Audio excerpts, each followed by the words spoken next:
what I'm doing in my writing courses, my first year writing courses, and how I'm using both Panopto, but also the Brightspace video notes to give student feedback. So I did a brief kind of literature overview thinking about feedback. And here primarily I'm talking about the type of feedback that instructors leave on papers, student kind of extended writing.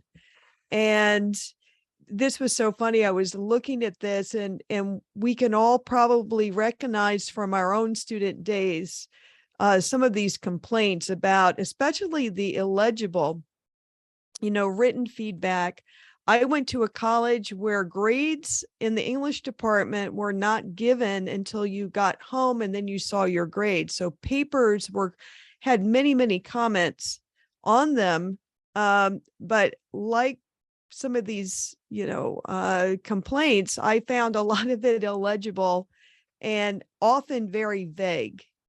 So we can all probably relate to this. And again, focusing on negative aspects, I think all of us as instructors probably feel that we've got to point out what's going wrong.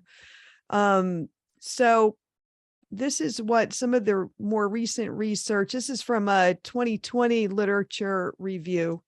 Additionally,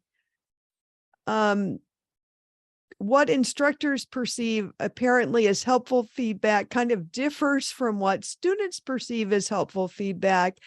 And I really thought this was interesting, that the idea that students wanted to have feedback that demonstrates instructor engagement and has clear suggestions for improvement, because of course that one would think that would be helpful.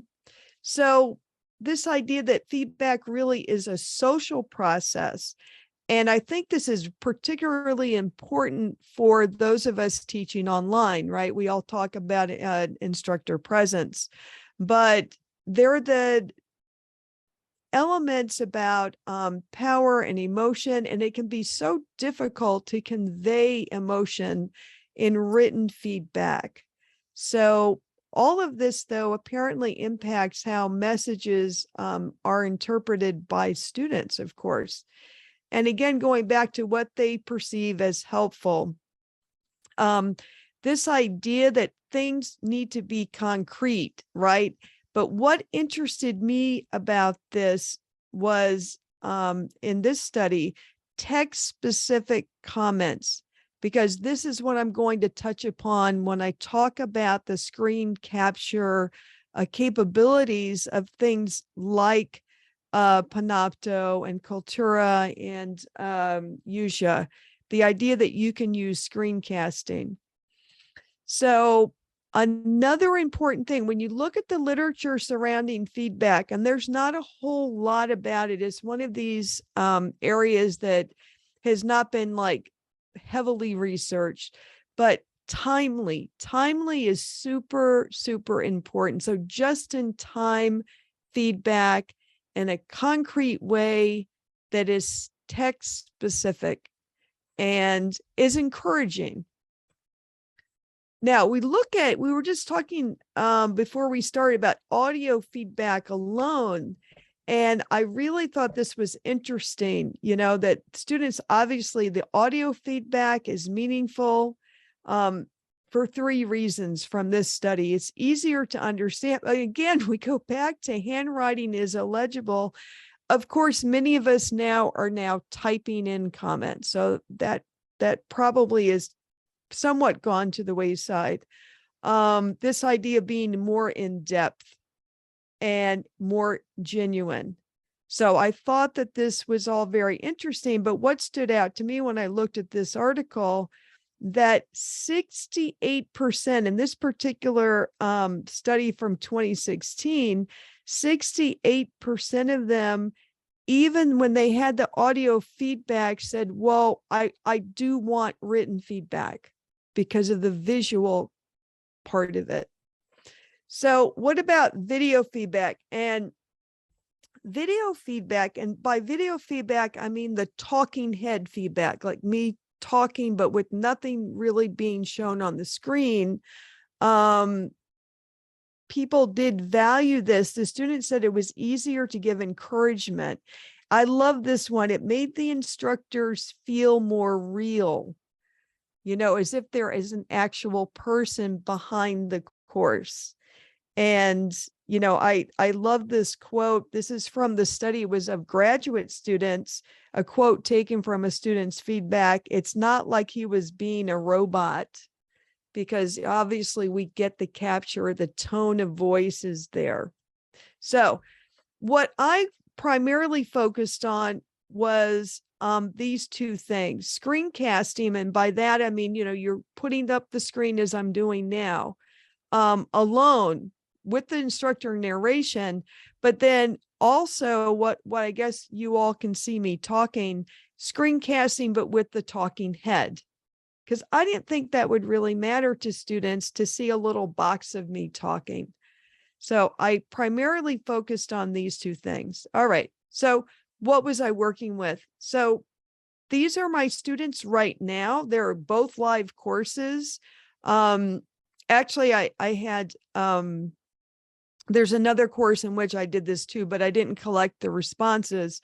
But right now I'm teaching a hybrid course at business students, business majors, but this is a comp course, and they're right now working on their business plans. They're doing a wonderful job with their business plans. They meet Tuesday, Friday in person. We have some asynchronous work on Wednesdays. And the async group, obviously, were asynchronous. And their focus, it was not business. Their question for the semester was, how can we improve higher education? I do have built-in due dates for assignments. We follow on Monday, Wednesday, Friday schedule, both using Brightspace. All right, so how did this go? So I use different forms of video feedback. So on a couple of lower stake assignments, there was one graded assignment I did this with. I did leave some inline comments on the actual essays, but then it was just me talking. All right. And for this, I use Brightspace Video Note, and I'll show you how you can use that tool. So that was that. Looked at video style 1. Video style 2 was screencasting the essay, bringing the essay up, leaving some inline comments, but I narrate, I walk the student through their essay and I make comments. And I also, as you can see here from this screenshot, I did have a rubric. Okay. So a lot of stuff going on there, a lot of different types of feedback, but no picture of my face. They don't see me. But then I said, let me just do this. And I did wind up doing this with a picture of me talking and then everything else. So this had everything in it here. And again, some inline comments and me walking through the paper. All right. So I wanted just to stop for a minute and show you, if you have Brightspace, this was the most effective way to insert a video note. So what you do in the gradebook area, we're going to leave some comments here. And let's say this is the student's draft. You press on that little plus button and you put insert stuff. And then you can do add video note.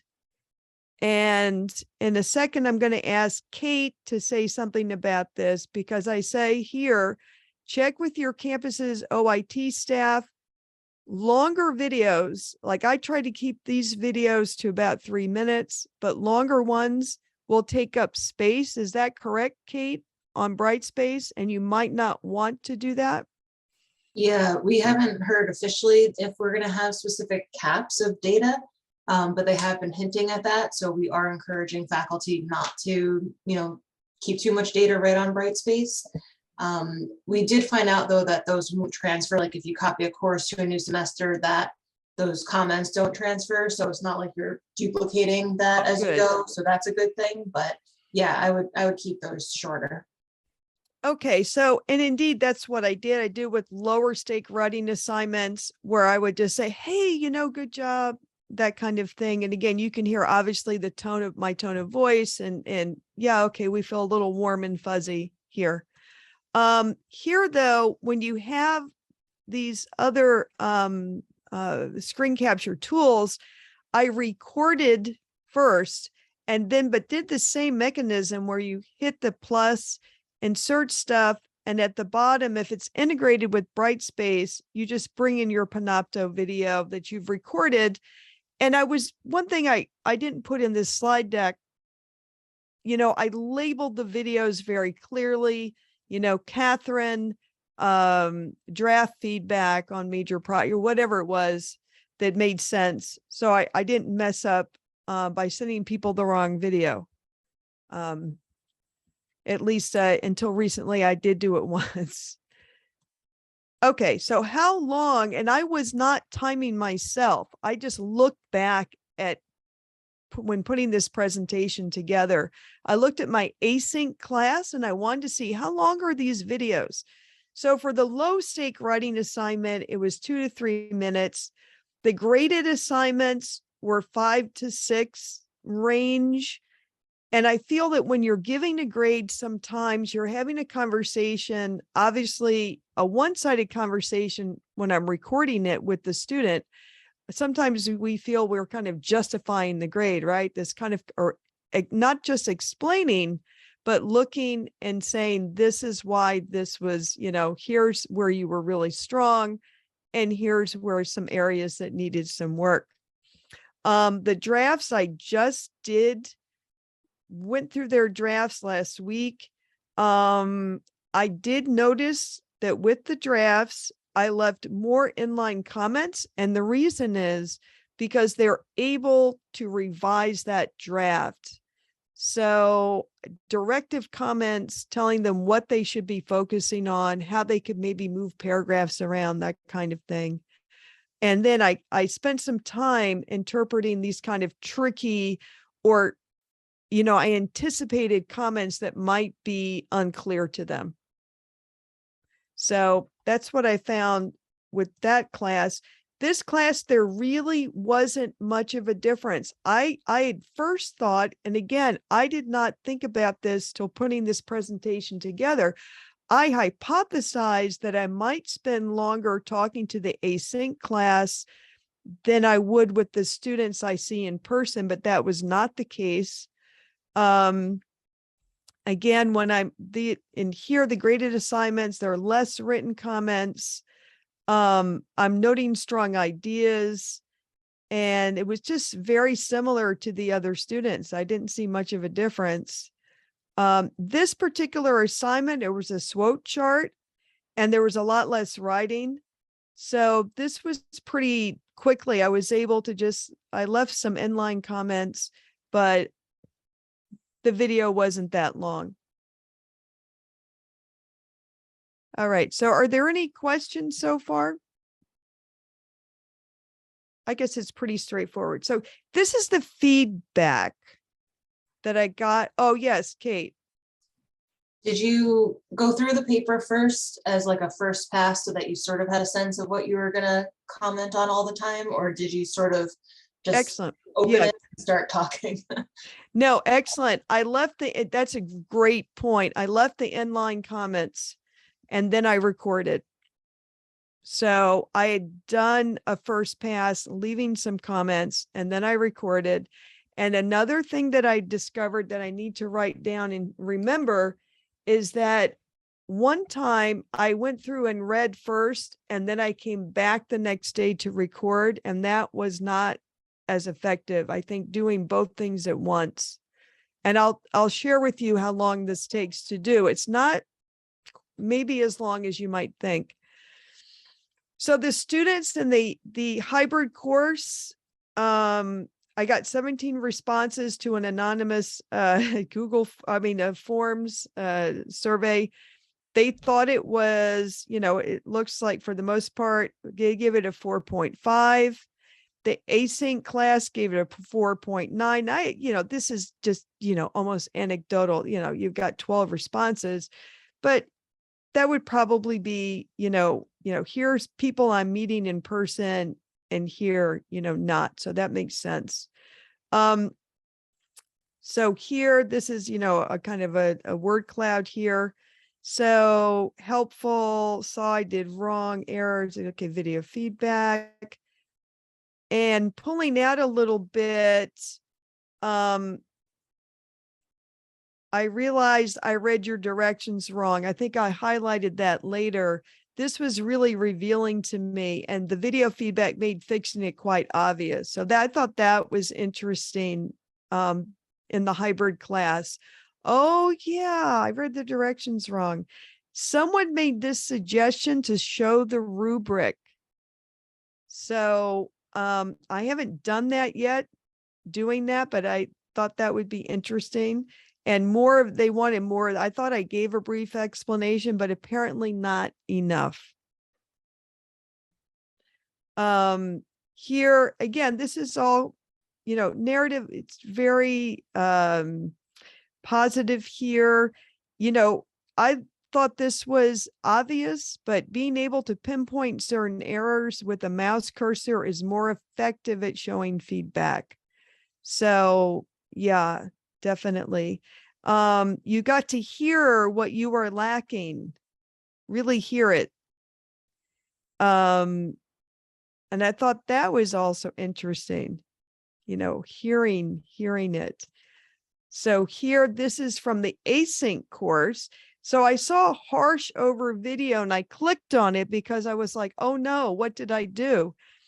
And it was the opposite, actually. I find it to be helpful. I can skim over written feedback, but it's good to listen to your thoughts as you went along the paper, as well as suggestions. And this I thought was great. And this is just personal, but it seems less harsh over video. So that does kind of tie in with the research that you seem like a real person. And yeah, so that makes sense, making that connection with the students. This I thought, and again, this is all it's all positive. Having the visual and verbal parts combined, which I think ties in to, right, talking about multimedia and the power of it, is useful, but the annotations are also well done. So all of these things coming together as being very helpful. And then here, I went back to this. I didn't realize I copied this twice, but I love that. Someone admitting they read the directions wrong. That was great. So, all right. So I asked the students, at this point, I had done one that was a screencast, just looking at the paper and then me talking. And then I did one right with the talking head, just me talking and no paper on the screen. So I asked them, which type of video feedback did you find more valuable? So would it be the screencasting, or was it just the talking head? Or I have no preference. I thought maybe people would have no preference. I actually thought, or should I combine both approaches? So yeah, so blue is the screencast that they liked better than the talking head, but red is, can you try combining the two? That surprised me again, because I didn't think that would matter. So I did do, this was like, what should I do? This is after I said, next semester, I asked my async students, should I combine the screencasting with the talking head? Yes. I do think you should include both the video. It's helpful to see. The video is helpful. It's easier to engage in the video when I can see both you and the work on the screen. So I thought that was really interesting. So that's what I'm doing now. So there we go. There's my tip of the day. Even for introverts, You know, you don't maybe like to see yourself as a talking head there. Apparently students appreciate it. And I do remember now, you know, I have seen some studies suggesting that as long, maybe it's just not overdone, you know, if you're going to go more than, 6 minutes is probably fine. Maybe it's not so great, 30 minutes of that. I don't know. So how do students in Brightspace access this feedback? And I had our OIT staff set up a dev site for me so I could see what it looks like. So they'll go into their grades, and then this is a fake student, but this is what it looks like. And you can see, you can view in Brightspace, there's the video, Panopto video, inline feedback, and the rubric. And then here, just pretend that's my face. But here, this is what the little video note looks like on the student end. So it's very easy for them to go in there, to click, to see it, and then to see the inline feedback, see the rubric. So that's really nice. If you don't have the ability to screencast, and you just want to leave a little video, it is true. Brightspace makes it pretty easy. It's pretty easy to do. So here's the crux of the question for us as instructors. Yeah, more feedback is great, targeted feedback. But what are we talking about in terms of time?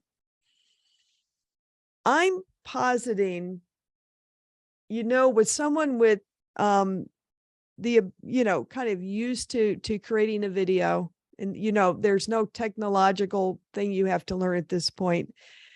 This is a study that said, yeah, it takes about 20 minutes for most people to grade a paper. Now, we're not saying how long the paper is. I would say, yeah, I'm not sure a 10-page paper, it would depend, but, you know, let's say a 5-page paper, maybe if it's the first time you've seen it, you haven't seen any drafts before, okay, 20 minutes to grade. But when you have video feedback, you probably are leaving less written feedback because you can speak it.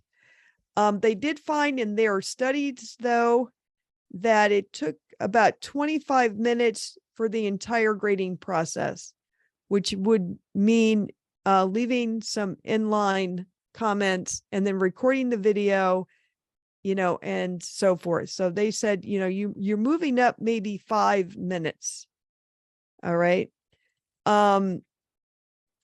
So if you were to leave the equivalent written feedback, and of course, it would take much more time. If I were typing out everything I'm saying, and we all know this, it would take a really long time to do. So you are saving some time there. You can give, I think, more kind of complex feedback. Now, this is where the time saving comes in, at least to me. I anticipate the questions that I don't have students coming necessarily to office hours, emailing me with questions. Not that I mind that, but, you know, I'm not fielding a bunch of emails about problems with, the feedback that I'm giving, especially on drafts. No one's really coming back to me with, well, what did you mean by, because I can anticipate that and kind of talk about it. And it seems to settle, all of that is much, much decreased. The other cool thing that saves me time is I can, when I'm looking at a student paper, and this is really, really, really powerful, especially with first-year students, I can open up my tab over here and say, you know, when you're searching in this database, let's look at Business Insights, or let's look at ABI Inform, and typing something in and saying, you know, try this search and see what you get. And wow, again, it just saves time, even class time, having to go over it. Nowadays, you know, with the screencasting software, if it's integrated into Brightspace, used to be you had to like upload stuff from like other sources, you know, upload a file. You know, we don't have to do that. It's very easy. It's just a click.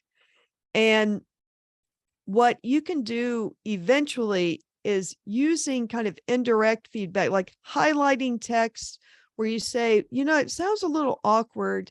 Have you read that out loud? I think the words that in the sentence is making the sentence awkward. Can you hear that? And instead of typing that, and then I can be kind of more hands off when it comes to the line editing. So I think, so that extra 5 minutes, maybe, I'm finding it takes me about 20 minutes. Any extra time may be saving me time in the long run though. So this is what was very powerful to me also. Do you have any questions? Nah. Nope. Because you've gotten this feedback and, occasionally there are like 1 or 2 questions, but I think this to me, I was like, yeah, this is what I'm getting from students. So in the future, what I'm thinking about is, again, retreating from some of the line editing to maybe cut down on some of the time. But then also using this approach for peer critiquing. Why not? See how that works for peer, where you break them up into groups and have them critique one another. Why not have them shoot a Panopto video discussing the draft and leaving that for students, their peers to look at. Now, and again, Kate, if you don't mind jumping in here, here is a warning. So the first time I did this, when I thought I just want to leave a short video. So in this area where I'm, grading, I clicked here and this was not effective. And can you explain why you really need to go here and open this up and then get into video note, Kate? Yeah, so this is a quirk that we discovered with Brightspace, in that feedback shows up in different areas. So if you're a little bit familiar with Brightspace now, there's the grades area, but there's also the class progress area. So when, as Rachel demonstrated, if you use the plus sign above in the overall feedback area, that kind of general text box, the video that you put there is going to show up for students in the grades area. If you use the record video down below where this arrow on this slide is pointing, that's going to show up in class progress. So unless you've kind of prepped the students to know to look there, they may overlook it, especially if everything else that you've been grading them on is going into their grades area. So it's not that it won't show up anywhere, it's just that it's going to show up in a different area than a lot of your other feedback and grades. So again, instead of doing that, I suggest, go in and click that little plus, insert stuff, and then add video notes. So if you just want to start trying this especially with an online class, so they have a good sense of, your tone and what's going on and how you're responding to an assignment, why not give this a try and see how it works? But the big test will be, will any of this help improve writing? And that's a whole other kind of, that's a cliche, kettle of fish, but will this have a payoff in terms of the student essays?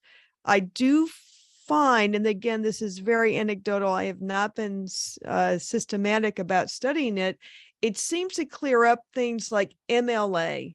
It seems to clear up kind of editing errors, kind of common errors, like let's capitalize SUNY,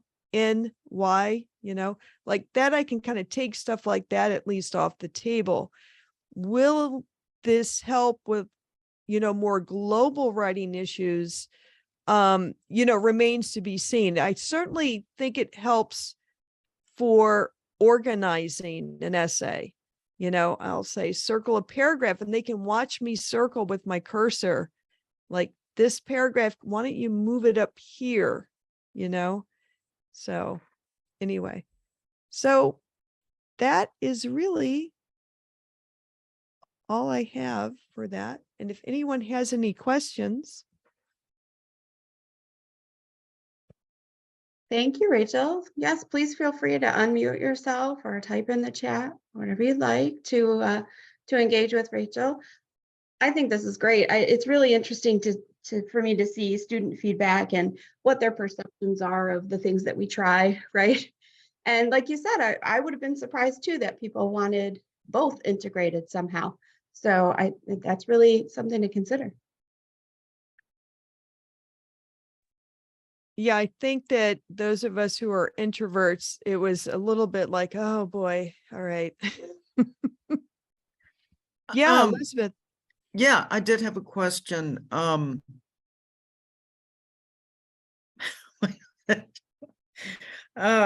wait a minute.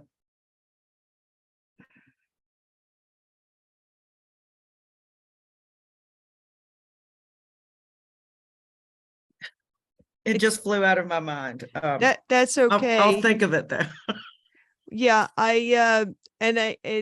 what else was I going to say? Yeah, I mean, I will be interested to see. I do.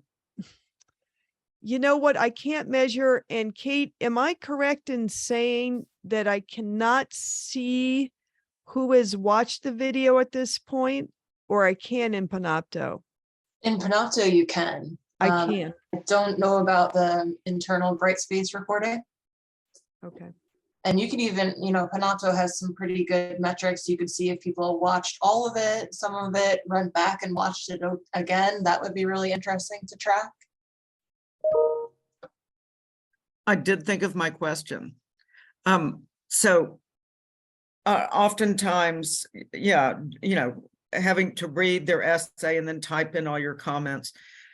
Also, it's problematic for me that often they use another type of file, instead of a Word file that I can edit, that I can't edit. Well, and I'm thinking this would make that go away. It does. And in Brightspace, what I've taken to doing, there's a way where you can limit, let's say they're uploading work. I've limited it now. It's got to be a PDF or a Word file. You ain't trying to do anything else, because it's not, you're going to get a warning that says no. But I still have them doing it though. But yeah, I think that, but there's settings where you can set it also so it won't accept it. It's but a little bit of a pain in the butt, but you just type in the extensions you will accept. Okay. Thank you. And I do like, I guess we had that with, what was it, with Turnitin and stuff. But I mean, I like the ability just to circle stuff too, and to write and put a question mark and use different colors and highlight. So that's nice that Brightspace has that.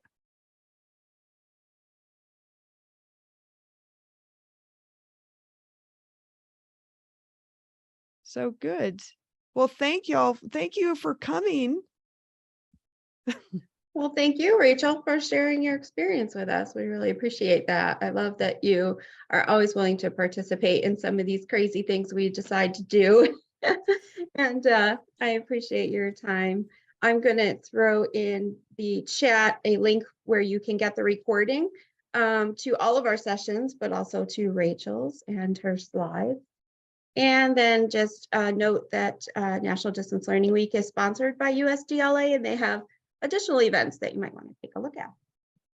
So thank you, everyone. Yeah, we have one more session tomorrow morning at 11, but other than that, SUNY Online will draw to a close National Distance Learning Week for this year.